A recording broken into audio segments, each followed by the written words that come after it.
Good morning, Cougars. This is Mr. Martinez with the morning announcements. Happy Tuesday, Joya. Happy Tuesday, Mr. Martinez. Good morning. All right, we've got a brand new flag this morning on a very special day. This is coming to us from Spencer. Spencer is in the first grade and submitted this probably way back in September, October sometime. What do you think about Spencer's flag? I like all the hearts, and I think they're really pretty. I do too. It looks like it's blowing in the wind. I love it. Lead us in our Pledge of Allegiance. Place your right hand over your heart and begin. I pledge allegiance to the flag of the United States of America and to the republic for which it stands, one nation, under God, indivisible, with liberty and justice for all. All right. Great. Happy Tuesday to everybody. Today is March 23rd. A beautiful day. It looks like we're highs in the low 70s today. Remember, this is a 4-day week. We don't have any school on Friday, Joya. We start spring break. Wow, that is a short week and then just spring break. Yeah, we want to remind everybody to go to our website. There is a link for the Frisbee. You can see the Frisbees are growing back there. There's a lot of them. I've got some Frisbees that they change color when they're in the sunlight also with a chameleon. That's cool. As of last night, I think there were 46 kids that entered the raffle. So remember, we're going to start pulling winners tomorrow. So make sure that you are on there.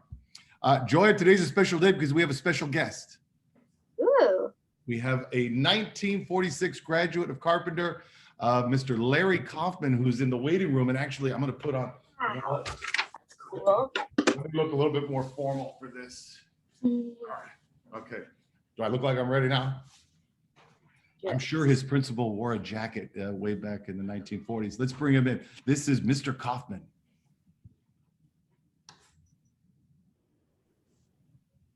Good morning, Mr. Kaufman.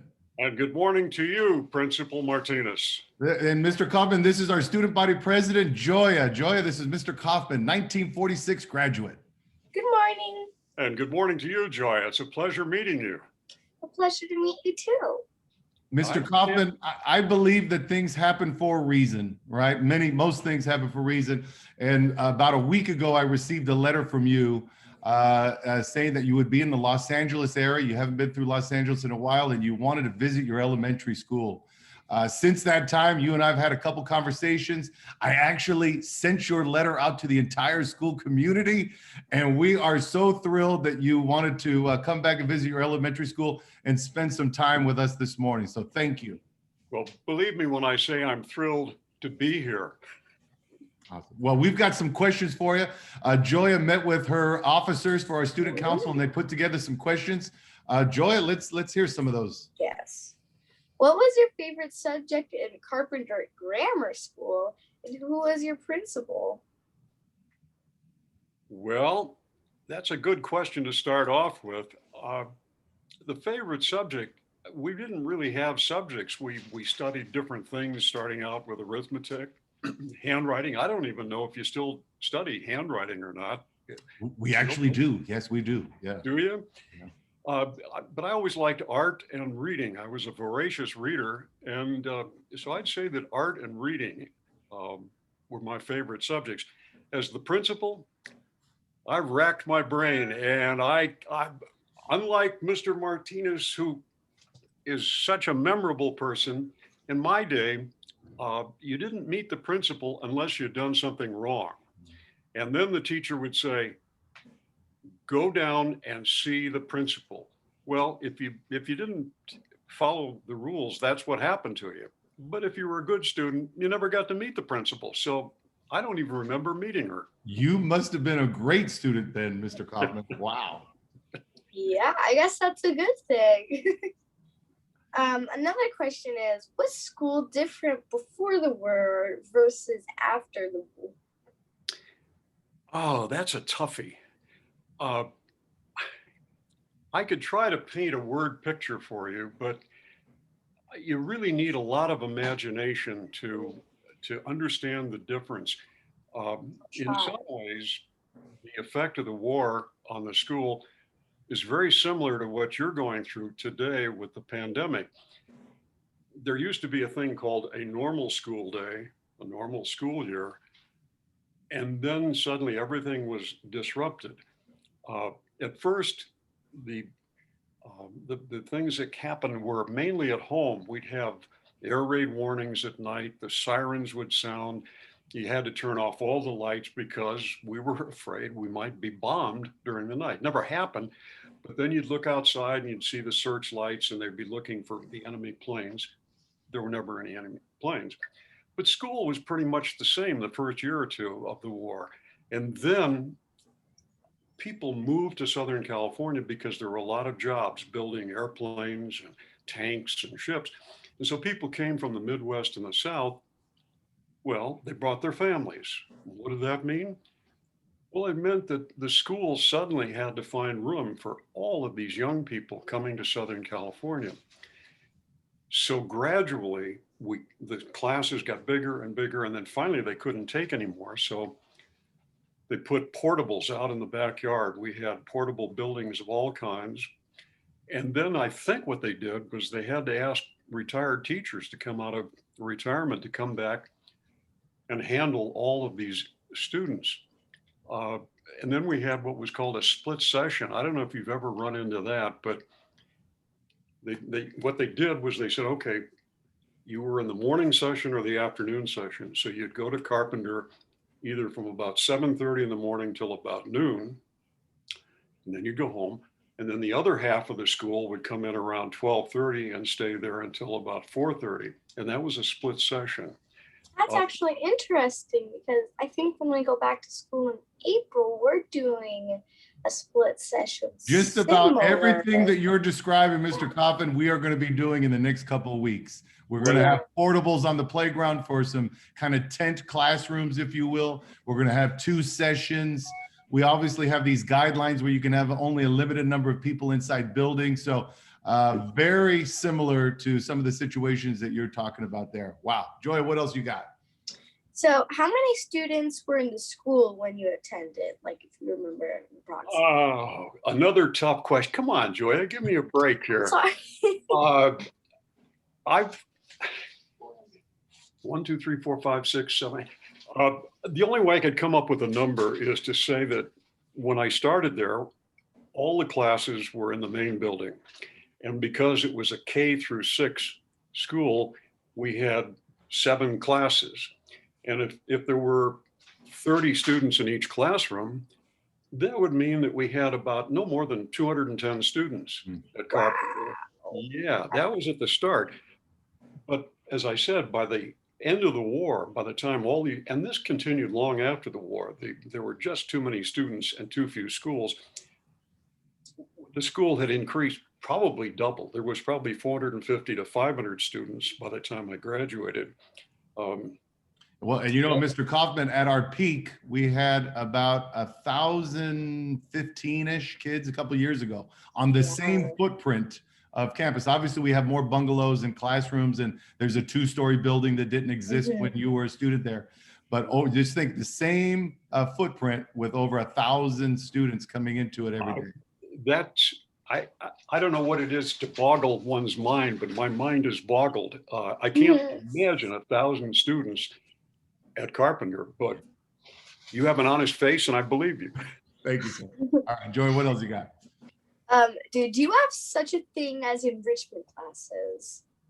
So like we have dance now and like physical education, PE, and music and art and like medial, and science. Science. Yeah. I don't know why I forgot that. Science. Did you have those things? The short answer is no. Oh, wow. Enrichment classes were something that came along much, much later because you have the facilities to do it. We didn't have really art classes or music classes. So enrichment was something that you just didn't have access to. And I envy you guys today because you've got so many educational devices that you can turn to that just simply didn't exist when I was there. Yeah, well, and a lot of those came into our school in the mid 80s also. Very good. What else you got there, Joe? Are there any similarities between what you experienced in the wartime versus what we are experiencing in COVID-19 times? Well, we kind of touched on it. Yeah. I use the word disruption, where we have a normal way of our lives, and then something comes along and disrupts it. It can be as simple as up here where we live, every now and then the power goes out. The Mhm. electric company, yeah, there goes the power. And that's a disruption. It alters our life. COVID-19 and World War II were both big disruptions that meant that we had to adjust our lives and we had to be flexible. Um, the impact um, was substantial during World War II. The disruption was amazing. You couldn't get certain foods, uh, chocolate. I don't know if you're a chocolate fan, but gosh, I am. Well, for 4 years, forget about it. There was no chocolate. There was no sugar. Wow. Meat was rationed. You couldn't buy gasoline for your car. Your parents couldn't buy coffee. All those things were gone. And so for 4 years, we just had to make do. We just had to adjust to it. You had to persevere. Yeah. Yeah. Even though COVID is hard, I'm grateful we have stuff like gasoline and chocolate and coffee, because that makes my parents feel happier in the morning. You know, Mr. Kaufman and Joya, Mr. Kaufman did send some pictures. I'm going to share my screen now and put them up on the screen for you. Tell me if you are seeing the presentation now. Do you see that picture there? I see a group of people and I see a silly guy wearing a striped jacket. And that's Tell us about this picture, Mr. Kaufman. sure. In Studio City during the war, there were a lot of people who were involved in the movie business. And so we had neighbors who had access to movie scripts and so forth. And somebody one day said, why don't we put on a play? We'll sell tickets and then we can buy war bonds. So, okay. So somebody got a script for, may have been from RKO or from Republic Studios, I don't recall. But this is the cast of characters. We took over a garage, hung a big sheet up there to become a curtain, put chairs out, sold tickets. And this was the entire cast. The young woman standing to my right was my first crush. She lived across the street. Her name was Diana Williamson. And then next to her was our next door neighbor, Hubie Ogden. And the others, I don't remember their names, but you're looking at the entire cast of characters who, none of whom, as far as I know, went on to any fame in the theatrical world. It sounds like an episode from The Little Rascals. Well, yeah, or Judy Garland, Mickey Rooney, who would say, gosh, guys, let's go rent Farmer Jones' barn and we'll put on a play. Absolutely. And then you also sent me your 1943 Christmas card with your family. Tell us about this. Sure, that's at 4126 St. Clair, which was 3 houses up from the river and 3 blocks west of Laurel Canyon. We'd moved in there, and my dad and mom wanted to get a picture for the Christmas card. So what you're looking at is in the living room at the Kaufman house, probably November, really, of 1943. My mom is sitting there. She's the blonde lady. I'm standing next to her. And then in the chair is my dad, and he's holding my younger brother, Ed. Very nice. And what did your family pay for that house on St. Clair? Oh, you're going to bring tears to my eyes. We have a wee-whack moment. When I was a kid, and my folks bought this house, and they paid $6,250, as I recall, for the home. Unbelievable. Wow. But when the war ended, my dad was convinced that the soldiers would come home. There would be a Great Depression. There would be no jobs. And when somebody offered him a little over $12,000 for the home, he realized he could almost double his money. He sold the home. And then today, you know, it's probably, according to Redfin or one of the other real estate companies, it's worth maybe $1.5 million. 6,000. Wow, that's a lot more. That is a lot. Oh my gosh. Thank you so much for sending those pictures in. Mr. Kaufman, every Tuesday we do something. Joya has a Tuesday tongue twister.